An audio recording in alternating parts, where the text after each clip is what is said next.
Hi mga idol, magandang araw. So nandito ako ngayon sa bubong sa may palengke. Dahil maraming dahon yung dahon ng mangga yung gutter. So lilinisin ko muna. So galing dito sa mangga na to, nalalagdag dito siya sa gutter. Ito.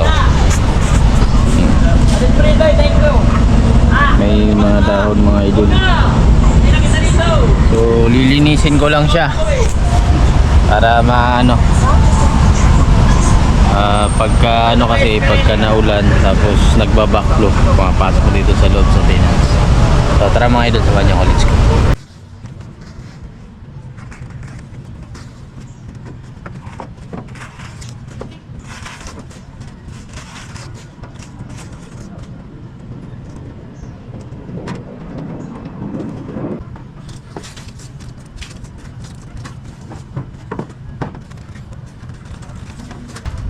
So kailangan lang sa linisin mga idol para matanggal.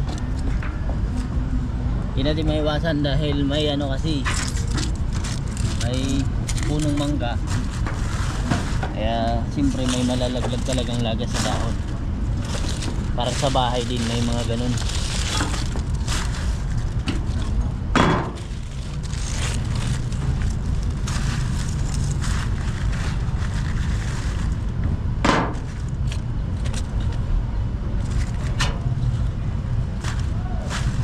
Kasi nung nakaraan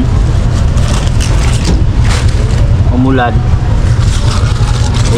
nagbabaklo, nabasa yung TV sa baba. Ang gawin natin ngayon, linisin natin siya. Yan mga idol, kaunti lang naman to, pero yung kaunti nya malaking abala na.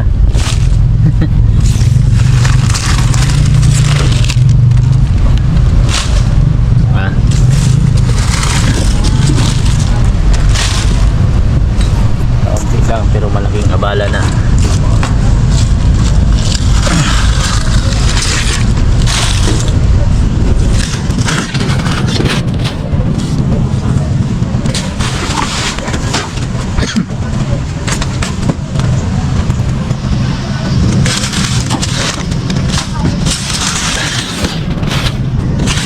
Dito kasi yung bukas.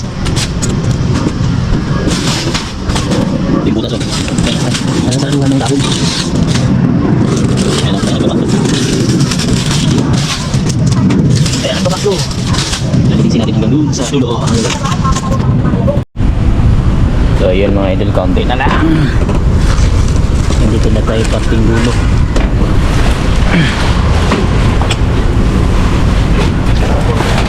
Nalimis na rin pag gano'n. Dito na lang mga idol.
So yan mga idol, natapos din ako maglinis. Ayan. So maraming salamat sa inyong lahat sa panonood sa aking ginagawa. So hanggang dito na lang ang aking video mga idol. So thank you so much sa inyong lahat. So bye bye.